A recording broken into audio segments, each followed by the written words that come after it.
یا رسول اللہ صلی اللہ علیہ وآلہ وسلم میں سب لوگوں میں بہتر بننا چاہتا ہوں۔ دیکھیے ان کے سوال کا انداز ہر جگہ یہی ہے، یعنی وہ چھوٹے پہ اکتفا نہیں کر رہے، وہ الگ ہی شخصیت، الگ ہی ہستی بننا چاہ رہے ہیں۔ اگر یہ کہتے ہیں کہ میں بہتر بننا چاہتا ہوں تو بہتر تو اور بھی لوگ ہیں، لیکن وہ کیا کہتے ہیں؟ سب سے بہتر۔ پہلی سوال سے ان کا لہجہ دیکھیں، سب سے بڑا عالم، سب سے زیادہ غنی، اور اب یہاں کہتے ہیں میں سب سے بہتر بننا چاہتا ہوں یا رسول اللہ۔ اگر کوئی دنیا کا خطیب جواب دیتا، ادیب جواب دیتا تو کچھ اور جواب ہوتا، لیکن یہ جواب اس کا ہے کہ تمہارے منہ سے جو نکلی وہ بات ہو کے رہے۔ اسے شامل کریں اپنی زندگی میں، ہو سکے تو اس کو اپنے دل میں جگہ دیں۔ کیسے بہتر بنیں گے؟ اللہ کے رسول صلی اللہ علیہ وسلم سے پوچھا گیا، یا رسول اللہ صلی اللہ علیہ وآلہ وسلم میں سب سے بہتر انسان بننا چاہتا ہوں۔ آقا نے ارشاد فرمایا، لوگوں میں سب سے بہتر وہ ہے جو دوسروں کو نفع پہنچائے۔ اگر تم دوسروں کے لیے نفع بخش بن جاؤ گے، اگر تم دوسروں کو نفع پہنچاؤ گے تو تم سب سے بہتر انسان ہو جاؤ گے۔ پتہ چلا کائنات کے عظیم انسان جن کے قدموں سے انسانیت وابستہ ہوئی تو اللہ نے انسانیت کو معراج عطا کر دیا، اور کہنے والے کہنے لگے کہ اللہ اکبر، عروج آدم خاکی سے انجم سہمے جاتے ہیں کہ یہ ٹوٹا ہوا تارا مہ کامل نہ بن جائے، اور دیوان گانے عشق محمد کو دیکھ کر گھبرا گئی ہے۔ گردش دورہ کبھی کبھی گردن میں ہار ڈالے ہیں، ماہوں نجوم نے گزرا ہے ان حدوں سے، مسلمان کبھی کبھی وہ کائنات کی بہترین ہستی بتا رہی ہے۔ اگر سب سے بہتر انسان بننا ہے، سب سے بہتر انسان بننا ہے، نفع بخش بنو، لوگوں کو فائدہ پہنچاؤ، فائدہ، تم سب سے بہتر انسان بن جاؤ گے۔ اب یہاں تو فائدہ پہنچانے کا معاملہ ہی چلا گیا۔ ایک وقت وہ تھا کہ مسلمان جب محفل میں اکٹھے ہوتے تھے تو ایک دوسرے کو کھسک کھسک کر کے دوسرے کو جگہ دیتے، اپنی جگہ پہ دوسرے کو بٹھاتے تھے، خود پیچھے رہتے تھے، دوسروں کو آگے کرتے، نفع بخش تھے۔ آج کیا ہو گیا؟ اگر کسی کو آتا دیکھیں گے تو اور پلتی بڑی کر لیں گے، بڑی پالتی مار لیں گے۔ یہ نفع پہنچانے کا شوق نہیں رہا۔ اور کسی مقام پر میں نے اپنی قوم سے کہا تھا کہ آج یہ جو پوری دنیا میں ہم رونا رو رہے ہیں نا، کہ لوگ ہمیں تباہ کر رہے ہیں، برباد کر رہے ہیں، مٹا رہے ہیں، ہٹا رہے ہیں، ایسا کر رہے ہیں، ویسا، یہ جو ہمارے یہ ارانے جو ہے نا، اپنے مالیگاؤں کی زبان، یہ جو ارانے ہیں، ارانے، یہ جو دکھڑے ہمارے، صرف اس وجہ سے ہے جب تک مسلمان نفع بخش تھا، لوگ مسلمانوں کو اپنی بستیوں میں لا کر بسانے کے لیے ہاتھ پیر جوڑتے تھے، آؤ ہماری بستی میں رہو، آؤ ہمارے محلے میں رہو۔ اور اب بے شمار ایسی بستیاں ہو گئی ہیں کہ جہاں اس کنڈیشن پر اب زمین بکتی ہے، یہاں مسلمان کو آنے نہیں دیں گے۔ کیوں؟ نفع بخش نہیں رہے۔ نفع بخش قوم کو، کوئی قوم ہو، کوئی انسان ہو، اگر وہ نفع بخش ہے، ہر انسان اس کو اپنے یہاں لانا چاہتا ہے، کیونکہ نفع بخش لوگ ضرورت ہوتے ہیں، ضرورت، اور جو نفع بخش نہیں ہوتا وہ بوجھ ہوتے ہیں، بوجھ مارے ہی جاتے ہیں، بوجھ ہٹائی ہی جاتے ہیں، پھینکے ہی جاتے ہیں، بوجھ دور ہی کیے جاتے ہیں، اور جو ضرورت ہوتی ہے اس کو پالا جاتا ہے، رکھا جاتا ہے۔ آسان سی زبان میں سمجھاؤں آپ کو، عرض کروں کہ دیکھو، شہد کی مکھی بھی مکھی ہے، اور محلے میں اڑنے والی مکھی بھی، دونوں مکھی ہے، صحیح؟ مکھی دونوں ہیں، دونوں کے دو ہی پر ہیں، دونوں کے پیر بھی ایسے ہی ہیں، اور دونوں کی شکلیں بھی کافی ملتی جلتی ہے، ملتی جلتی ہے۔ بلکہ یہ مکھی جو محلے کی مکھی ہے، یہ مکھی کچھ نرم ہے، یہ صلح پسند ہے، وہ خونخوار ہے، جنگجو ہے۔ وہ کون سی مکھی؟ شہد کی۔ یہ مکھی کاٹے اگر چوٹ نہیں آتی، وہ اگر کاٹے تو پورا ڈنگ کو چھوڑ کر چلی جاتی ہے، سرخ ہو جاتا ہے، زخم آ جاتا ہے، لیکن اس کے باوجود محلے کی مکھی کو مارنے کی دوا بنتی ہے، محلے کی مکھی کو مارنے کی دوا بنتی ہے، اور شہد کی مکھی کے لیے فارم ہاؤس بنتے ہیں، ان کو پالنے کا انتظام ہوتا ہے۔ یہ ماری جا رہی ہے، وہ پالی جا رہی ہے، دونوں میں فرق کیا ہے؟ یہ بوجھ ہے، وہ ضرورت ہے۔ پتا چلا کہ وہ یہ کچھ دیتی نہیں ہے، یہ جو ہوتا ہے وہ بھی کھا جاتی ہے، اور وہ دیتی ہے، وہ دیتی ہے، شہد دیتی ہے دنیا کو، خود محنت کرتی ہے، خود کوشش کرتی ہے، خود باغوں میں جاتی ہے، خود پہاڑوں میں جاتی ہے، خود جگہ جگہ جنگل گھومتی ہے، اور جب رس چوس کر لاتی ہے تو دیکھو ہضم نہیں کرتی، چوس کر کھا نہیں جاتی، اپنی صحت کا خیال نہیں کرتی، بلکہ لاتی ہے کوٹھے میں بھر کر اور پھر چھتے میں اگل دیتی ہے۔ یعنی اپنے سے زیادہ خیال کسی اور کا ہے، یعنی کسی کو فائدہ پہنچانا مقصود ہے۔ تو اللہ اکبر، کھانے والی مکھیوں کو مارا جاتا ہے اور کھلانے والی مکھیوں کو پالا جاتا ہے۔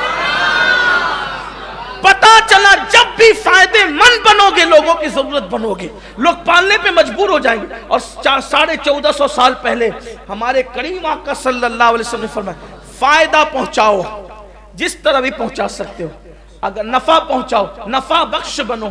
میرے آقا علیہ السلام نے اسی لیے تو فرمایا نا، خیر الناس من ينفع الناس، تم میں بہترین لوگ وہ ہیں جو لوگوں کو فائدے مند بنو، فائدے مند بنو۔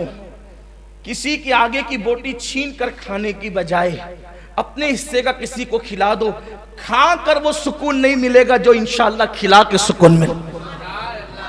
اپنی ضرورت کو دوسرے پہ قربان کر دو، خوبصورت لباس خود پہن کر کے وہ سکون نہیں ملے گا جو کسی کو پہنا کر سکون ملتا ہے۔ کسی کی خوشی چھینو مت، لوگوں کو خوشیاں بانٹنے والے بنو۔ خود خوش رہ کر کے اتنا سکون نہیں ملے گا جتنا سکون کسی کو خوشیاں دے کر کے ملے گا۔ فائدے مند بنو۔ اگر کسی بندے کو صرف اچھی بات کر کے بھی فائدہ پہنچا سکتے ہو، اچھا مشورہ دے کر بھی فائدہ پہنچا سکتے ہو، فائدہ پہنچاؤ۔ ہمارے بزرگوں کی کیا فکر تھی، یہ جو غریب نواز ہیں، غوث پاک ہیں، محبوب الہی ہے، سیدنا بختیار کاکی ہے، بابا فرید الدین گنج شکر ہے، صابر پاک، صابر کلیئر ہیں، یہ سب لوگ فائدہ مند لوگ تھے، فائدہ پہنچاتے۔ اور خود حضور اکرم صلی اللہ علیہ وسلم نے دیکھو دوست دشمن سبھی کو فائدہ پہنچایا۔ یہ ایک طویل داستان ہے فائدہ پہنچانے کی، میں اس کی طرف بھی نہیں جاتا، لیکن ہم فائدہ پہنچانے والے کیسے فائدہ پہنچائیں؟ کوئی بیمار ہو جائے اس کی عیادت کریں، رستے میں تکلیف دہ چیز دیکھیں ہٹا دیں، کسی پیاسے کو دیکھیں پانی پیش کر دیں، کسی ضرورت مند کو دیکھیں حیثیت کے مطابق اس کی ضرورت کو پوری فائدہ پہنچائیں۔ بہتر، سب سے بہتر وہ ہے، حدیث پاک ہے، یہ حدیث پاک ہے۔ یہاں تو صرف ہاتھ میں تسبیح رہتی ہے اور منہ ہی چلتا رہتا ہے۔ اسلام صرف تسبیح کا مذہب نہیں ہے۔ اللہ کے رسول صلی اللہ علیہ وآلہ وسلم نے یہ نہیں بتایا کہ رات دن تسبیح پڑھتے رہو۔ ہاں اگر یہ چیز بھی ہے تو بہت اچھی ہے، تسبیح پڑھو گے تو صرف اکیلے کو فائدہ ملے گا، اور اگر کسی کے لیے قربانی دو گے تو پوری قوم کو فائدہ ملے گا۔ فائدے مند بنو، نفع بخش بنو۔ کسی کی بھوک دیکھو، فائدے مند بنو، بھوک مٹانے کی کوشش کرو۔ کسی کی یہاں میت دیکھو، اب تو یہ ہے کہ لوگ شادیوں میں بھی دیکھ دیکھ کر جاتے ہیں، شادیوں میں دیکھ دیکھ کر جاتے ہیں، میت میں منہ دیکھ کر جاتے ہیں۔ اگر 4 جگہ کی دعوت ہے تو معلوم کریں گے کہ کہاں پکا کیا ہے، اور جہاں کی ڈش لذیذ ہوگی یا یہ پیٹ کا بندہ جائے گا۔ اللہ کا بندہ نہیں جا رہا، یہ پیٹ کا بندہ جا رہا ہے۔ اللہ کا بندہ تو وہ ہے، اللہ کا بندہ تو وہ ہے کہ جس کو پیٹ کی فکر نہیں ہوتی، جس کو یار کی فکر ہوتی ہے کہ وہ خوش ہوگا کہ نہیں ہوگا، وہ راضی ہوگا کہ نہیں ہوگا۔ یہ صورتحال ہے۔ اور جنازوں میں منہ دیکھ کر جاتے ہیں، کون کتنا مالدار ہے دیکھ لیجئے، غریبوں کے جنازوں میں اور مالداروں کے جنازوں میں۔ مالداروں کے جنازوں میں تو پھر آپ کو اگر میت ہوئی ہے اسلام پورے میں تو پھر آپ کو رمضان پورے کے لوگ بھی نظر آئیں گے اور آزاد نگر اور مالدہ کے لوگ بھی نظر آئیں گے. اور اگر غریب کی میت ہوئی ہے اسلام پورے میں تو پھر پڑوسی بھی اس کی بھی طبیعت خراب ہوگی, وہ نہیں شریک ہو سکتے. نہیں آج ذرا طبیعت ٹھیک نہیں تھی. جن کو جنازوں میں بھی منہ دیکھ کر جانا ہے ان کو صلہ کیا ملنا ہے؟ لوگوں کو فائدہ اور ایک بات ہمیشہ یاد رکھنا, جو اوروں کے جنازوں میں نہیں جاتے پھر ان کے جنازوں میں بھی لوگوں کا آنا مشکل ہوتا ہے. دولت کی بل پر اگر آپ کے بیٹے بلا لیں تو الگ بات ہے, لیکن ہم نے بعض ایسے غریبوں کے جنازے دیکھے ہیں کہ مالداروں کے جنازوں میں وہ رونق نہ تھی, لیکن ان غریبوں کی اصلیت یہی تھی کہ غریب ہونے کے باوجود بھی وہ فائدہ پہنچانے والے لوگوں کے لیے فائدہ مند تھے. فائدہ مند بنو, جتنا فائدہ پہنچا سکتے ہو پہنچا. اب فائدہ پہنچانے کے بہت سارے طریقے ہیں, لیکن اگر ایک ایک چیز پہ گفتگو ہو تو میں سمجھتا ہوں شاید یہ حدیث پوری نہیں ہو سکے گی, اور گھڑی کا کانٹا اشارہ کرتا ہے کہ شاید نہیں ہو سکے. حدیث طویل ہے اور بہت شارٹ کرنے کے بعد بھی بغیر تشریح کے گزرنا نہیں چاہتا. اگر صرف آپ کو یہی جملے سنانے تھے کہ تو پھر میں آپ کو واٹس ایپ کر دیتا, یہ جو میں لکھ کر کے لایا ہوں, تو آپ اس کو پڑھ لیتے تو کیا ہو جاتا. کیا ضرورت تھی آپ کو بلانے کی اور کیا ضرورت تھی میرے آنے کی. فائدہ پہنچانے کے لیے کچھ چیزیں بتاتا ہوں, ہو سکے تو کریں, اللہ توفیق دے. اس وقت تو امت کو فائدہ پہنچانے کا سب سے بہترین ذریعہ سب سے پہلے نمبر پر یہ ہے کہ اپنی قوم کو دیندار بناؤ. یہ سب سے بڑے فائدے کی چیز ہے. اب دیندار بنانے کے لیے اگر اللہ نے توفیق دی ہے تو کم سے کم ایک مدرسہ صبح کا یا دوپہر کا یا شام کا اپنے محلے میں شروع کرا دو. اگر نہیں محلے میں مدرسہ ہے تو کسی ایسے کے گھر میں جس کے گھر میں لوگ کم ہو اور گھر بڑا ہو, وہ مدرسہ شروع کرا دو. اس کی دیکھ ریکھ کی ذمہ داری آپ لے لو, تنخواہ کی ذمہ داری ہم لے لیتے ہیں. تو محلے کے بچے پڑھیں گے تو آپ کے ذریعے فائدہ ہوگا. سورس آپ کا ہوگا, محنت آپ کی ہوگی, اور روپیے سنی دعوت اسلامی کی طرف سے لگا دیے جائیں گے. تو اس طریقے سے محلے میں دین پھیلے گا. اور میں سمجھتا ہوں کہ اس وقت دین کی خدمت سے بڑا فائدہ مند کیا چیز ہو سکتی, کیونکہ لوگوں کو آپ دین کے قریب کرتے ہیں مطلب جنت کے قریب کرتے ہیں. اگر یہ ہو رہا ہے محلے کے اندر, آپ اپنے محلے میں درس شروع کروائیے مبلغین کو بلا کر, تاکہ لوگ دین کے قریب آئیں. بڑا فائدہ ہوگا. آپ نہیں سمجھ رہے اس فائدے کو, اس لیے کہ لوگ کفر کی طرف, الہاد کی طرف, گمراہی کی طرف, بے دینی کی طرف, بدعقیدگی کی طرف جا رہے ہیں. اگر لوگوں کو فائدہ پہنچانا ہے آپ یہ محنت کریں. برسوں سے آپ ہفتہ اجتماع میں آ رہے ہیں, آپ سی باتیں سن کر چلے جاتے ہیں. داڑھی نہیں تھی داڑھی رکھی, ٹوپی نہیں تھی ٹوپی پہننے لگے, لیکن اپنے لیے آپ نے اپنے آپ کو فائدہ پہنچایا. آپ دوسروں کو بھی یہ فائدہ پہنچائیں تاکہ چراغ سے چراغ روشن ہو. اس لیے کہ اس فائدے کو صحابہ کرام یہ فائدہ پہنچانے کے لیے کہ دین کی شمع کو پھر اور کہیں روشن کرنے کے لیے صحابہ کرام نے مدینہ منورہ چھوڑ دیا اور زمین کے چپے چپے پہ پھیل گئے. اس کی قربانی کی برکت, اس قربانی کی برکت یہ تھی کہ تھوڑے سے عرصے میں اللہ تبارک و تعالیٰ نے دین محمدیہ کو عروج عطا فرما دیا. پوری دنیا میں ایمان کی روشنی پھیل گئی, پوری دنیا میں ایمان کا نور پھیل گیا.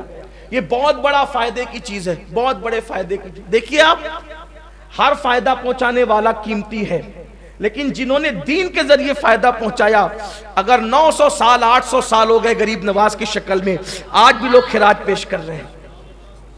غوث پاک کو خراج پیش کر رہے ہیں, محبوب الہی کو خراج پیش کر رہے ہیں. تو یہ ہے. پھر اگر ہو سکے اللہ نے نوازا ہے, خود سے اگر دولت اتنی دی ہے, 2-4 بچوں کی اسکول کی فیس اپنے اوپر لے لو, فائدہ پہنچو جو واقعی مستحق ہیں.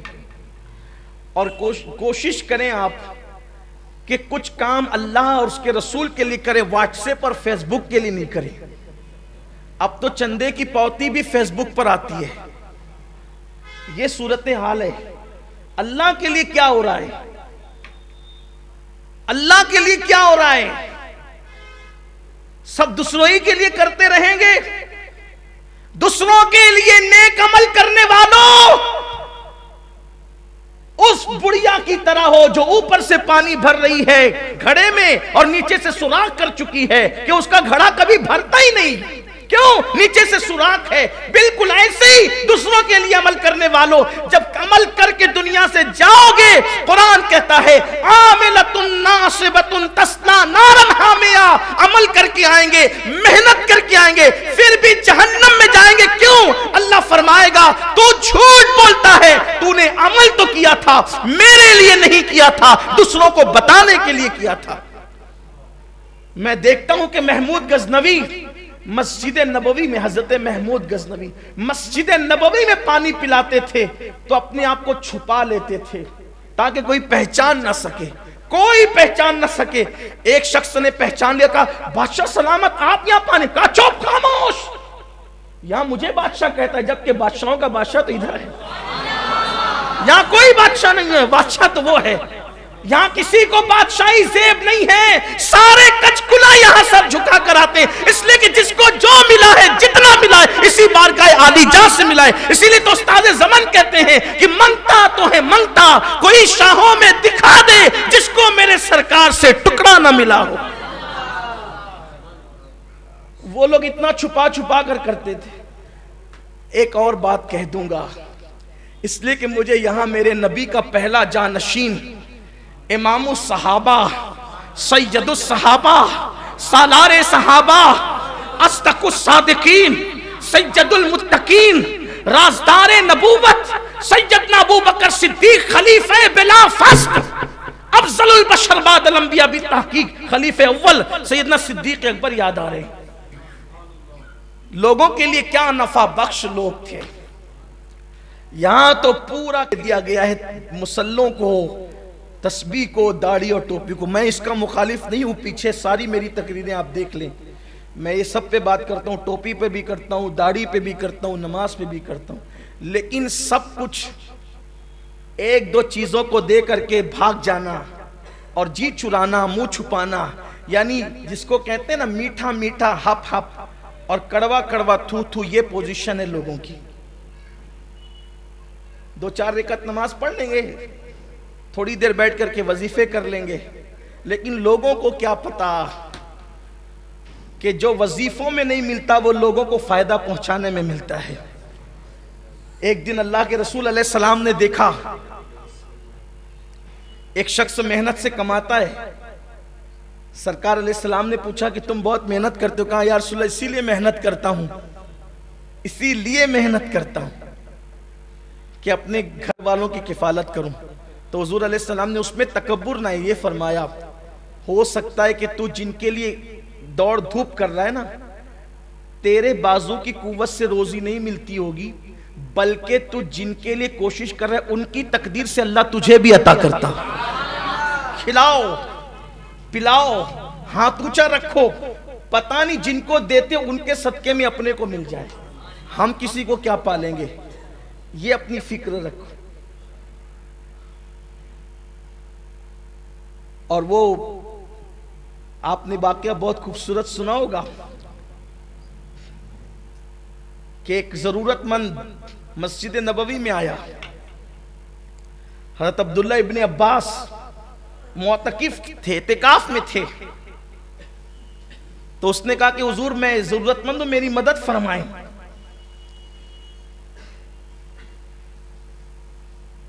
اور آپ میری امداد کریں. آپ اٹھے اور اپنی جوتیاں نکالی، مسجد کے باہر جانے لگے. شاگرد نے کہا حضور آپ کا اعتکاف ہے، آپ بھول گئے، آپ اعتکاف میں تھے. فرمایا بیٹے یہ ضرورت مند آ گیا ہے، اب اس کی ضرورت کے لیے اس کے ساتھ جانا مسجد نبوی میں 2 مہینے کے اعتکاف سے بہتر ہے. مجھے جانے دے یہاں سے، اعتکاف کی قضا کر لوں گا، اس کی قضا کب ہوگی.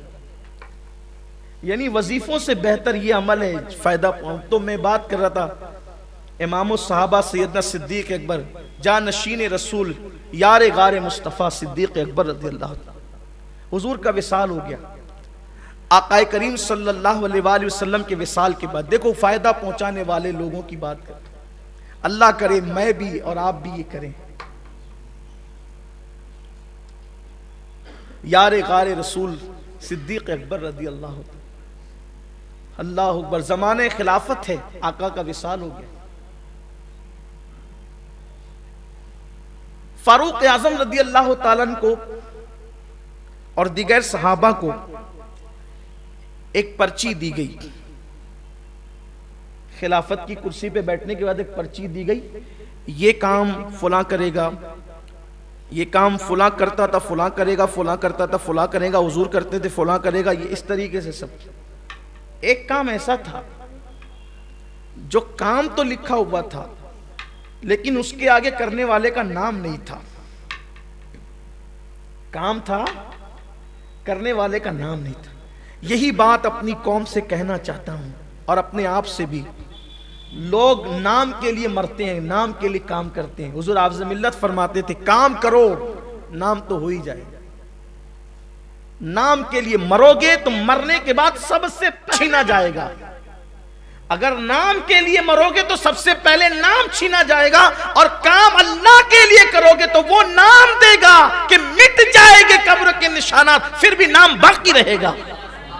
حالانکہ کام کرنے والوں کے قبر کے نشانات بھی نہیں مٹتے، لیکن اگر مٹ گئے تو بھی نام باقی رہے گا۔ نام نہیں لکھا ہوا تھا آگے کون کرنے والا ہے۔ فاروق اعظم نے چٹھی پڑھی، کہا بہت اچھا ہوا، ایک کام ایسا ہے جس کا کرنے والا کوئی ہے نہیں۔ انہوں نے بھی اپنا نام نہیں لکھا، کہا کہ خاموشی سے ہم خود ہی کریں گے۔ اور وہ کام تھا مدینہ منورہ کے مضافات میں رہنے والی ایک بڑھیا کا، جس کے گھر کی خدمت حضور اکرم صلی اللہ علیہ وآلہ وسلم کی طرف سے کی جاتی تھی، آقا کریم کی طرف سے اس کے گھر کی خدمت کی جاتی تھی۔ اور اب وہاں کام تھا لیکن نام کسی کا نہیں تھا کہ کرنا کس نے، تو فاروق اعظم سوچا کہ میں لے لیتا ہوں اس کو، لیکن خود کا نام بھی نہیں لکھا۔ یہ گئے تو دیکھا کہ سب کام ہو چکا ہے اور بڑھیا شان سے بیٹھی ہوئی ہے۔ سوچا کہ چلو کوئی پہلے آ کے نیکی کر گیا، فائدہ پہنچا گیا، کل ہم پہلے آئیں گے۔ پھر پہلے گئے، پھر بھی کام ہو چکا، یار یہ آگے کرتا کون ہے؟ تو ایک دن جا کر کے چھپ کر بیٹھ گئے رات کو، تو دیکھا کہ کوئی چہرے پہ نقاب ڈال کر کے آئے۔ یہاں لوگ پاپ کرنے نقاب ڈال کر جاتے ہیں، اور وہاں یار منانے کے لیے نقاب ڈالے جاتے تھے۔ اسی لیے شاید ان لوگوں کو کبھی نقاب ڈالنے کی ضرورت نہیں پڑی جو یار کے لیے نقاب ڈالتے تھے، اور جو پاپ کے لیے نقاب ڈالتے تھے منہ چھپائے چھپائے پھر رہے پوری دنیا میں۔ کیا ہم کیا آپ سبھی چھپ رہے ہیں؟ منہ ایسے ہی تھوڑی چھپتے ہیں۔ لوگوں کو اب بھی عبرت لینی چاہیے کہ قدرت دنیا میں بتا رہی کہ ابھی بھی تمہیں منہ چھپانا پڑے تو قیامت میں کیا حال ہوگا جب چہروں سے مجرموں کو پہچانا جائے گا۔ ابھی بھی اللہ کرے ہم ہوش کے ناخن لیں۔ کوئی نقاب پوش آتا ہے، کام کر کے دبے پاؤں جاتا ہے۔ فاروق اعظم نے اس کو دیکھا تو اس کے پیروں میں اس وقت چپل بھی نہیں تھی، وہ بغیر چپل کے آیا تھا، لیکن آتے اور جاتے قد دیکھ کر کے لگا کہ یہ کوئی غیر پہچان کا کوئی اجنبی نہیں ہے، یہ بہت زیادہ شناسہ معلوم ہوتا ہے، جان پہچان کا معلوم ہوتا ہے۔ لیکن اندھیرے میں چونکہ تاریکی تھی، ننگے پیر آیا وہ، اور دبے پیر جب جانے لگا پورے کام نپٹا کر چہرے کو چھپا کر، تو فاروق اعظم نے دامن پکڑا، کون ہو؟ اور ننگے پیر چہرے سے نقاب ہٹایا تو کوئی اور نہیں تھا، وہ میرے نبی کا یار غار سیدنا صدیق اکبر تھا۔ کہا آپ نے نام کیوں نہیں لکھا اپنا؟ کمی کام میں خود کرنا چاہتا تھا اس لیے کسی کا نام نہیں لکھا۔ کہا یہ ننگے پیر کیوں گھوم رہے ہو، یا ننگے پیر کیوں آتے ہو؟ کہا عمر اگر چپل یا جوتا پہن کر آؤں گا تو ہو سکتا ہے کہ چپل کی آواز سے لوگوں کو میری اس نیکی کی خبر ہو جائے گی، دبے پیر آنا چاہتا ہوں تاکہ میرے اور میرے یار کے سوا اس کام کی کسی کو خبر ہی نہ۔ یہ تھے، اور پھر اس نفع پہنچانے کا صلہ کیا ملا؟ اس نفع پہنچانے کا صلہ کیا ملا کہ آج بھی مصطفیٰ جان رحمت اپنے پہلو میں سلائے ہوئے ہیں۔ بے شمار واقعات ہیں، اگر اسی پہ گفتگو ایک طویل سلسلہ ہے۔